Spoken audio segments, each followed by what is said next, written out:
Education Society, redefining excellence.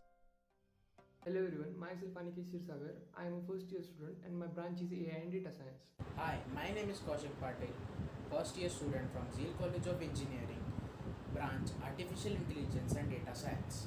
Hello everyone, myself Kushan Patil, first year student of Zeal College of Engineering and Research from Department Artificial Intelligence and Data Science. Our project title is Petitions program with Python. We have made this project under the project-based learning activity. Project-based learning activity helps students to use their knowledge for real-world problem solving. As we run the program, we get our first menu from which we can select either to write a petition or to make one. Then the code will execute your command.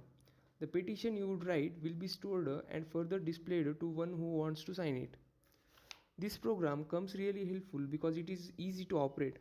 Writing petitions is very easy and program code is efficient, so it can handle a large number of petitions. At the end, this program is a simple way to get problems recognized. I will thank Professor Lakshmi Pawar ma'am on behalf of our group for their guidance. Thank you. Zeal Education Society, redefining excellence.